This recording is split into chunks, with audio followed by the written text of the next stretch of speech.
नमस्कार, आप देख रहे हैं न्यूज़ 24 दिल्ली और मैं हूं आपके साथ अनुष्का नामदेव। अब दूर नहीं है चंदा मामा।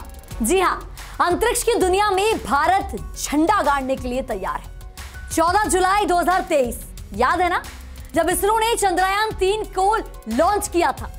चंद्रयान 3 मिशन साल 2019 में किए गए चंद्रयान 2 मिशन का फ्लॉप मिशन है। इस मिशन में लैंडर की सॉफ्ट लैंडिंग और रोवर को सतह पर चलाकर देखा जाएगा, जिसके थ्रू हमें इंफॉर्मेशन मिलेगी। इसरो दूसरी बार चांद की सतह पर लैंडिंग की प्रयास कर रहा है, और वो भी ऐसी जगह जहां अब तक दुनिया के किसी देश ने लैंडिंग की कोशिश नहीं की है।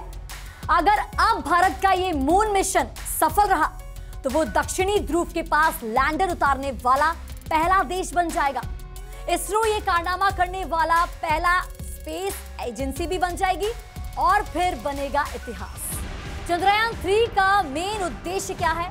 चंद्रमा की सतह पर सेफ और सॉफ्ट लैंडिंग कराना है। लेकिन क्या आपके मन में भी थोड़ा सा ये सवाल आया कि क्या होगा अगर मिशन इस बार भी फेल होता है? तो चलिए वीडियो को अंत तक जरूर देखिएगा। सिर्फ 7 दिन बचे हैं चांद की सतह पर चंद्रयान 3 की लैंडिंग के लिए।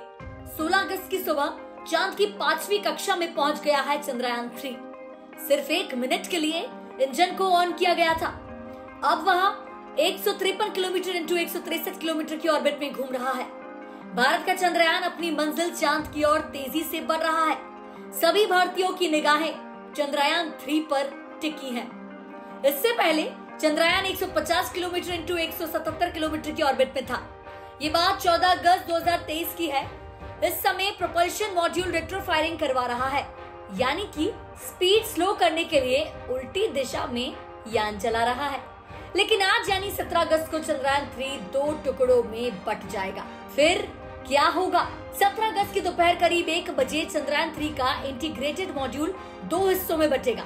इसका एक हिस्सा है प्रोपल्शन मॉड्यूल, दूसरा हिस्सा है लैंडर मॉड्यूल। प्रोपल्शन मॉड्यूल के अलग होने के बाद क्या लैंडर मॉड्यूल आगे की यात्रा पूरी कर पाएगा?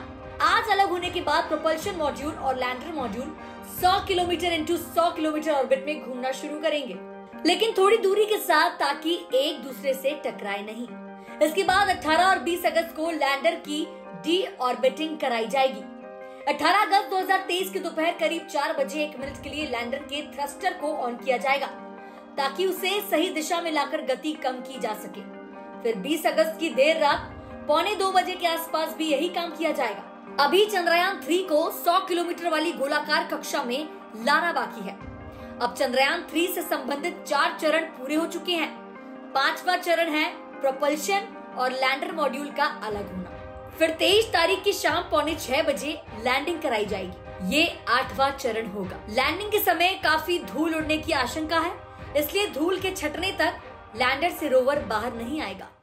चंद्रमा की सतह पर लैंडर उतारने वाला चौथा देश होगा हमारा भारत। अब तक अमेरिका, रूस और चाइना ने ही चंद्रमा की सतह पर अपने लैंडर उतारे हैं। भारत ने 2019 में चंद्रयान 2 मिशन के तहत लैंडर को उतारने का प्रयास किया था। हालांकि आखिरी क्षणों में लैंडर से संपर्क टूट गया था और उसकी क्रैश लैंडिंग हो गई थी। इस बार अगर सब कुछ फेल हो जाता है, अगर सभी सेंसर नाकाम हो जाते हैं, कुछ भी काम नहीं करता है, फिर भी क्या होगा? इसी को लेकर चेयरमैन एस सोमनाथ ने बड़ा दावा किया है कि ये फिर भी काम करेगा, लैंडिंग करेगा। इसे इसी तरीके से डिजाइन किया गया है कि ये मिशन सक्सेसफुल रहेगा। लैंडिंग सफल रहने पर भारत ऐसा करने वाला चौथा देश बन जाएगा। इस मिशन के जरिए इसरो दुनिया को साबित करेगा कि देश के पास चांद पर सॉफ्ट लैंडिंग और रोवर को वहां चलाने की काबिलियत है।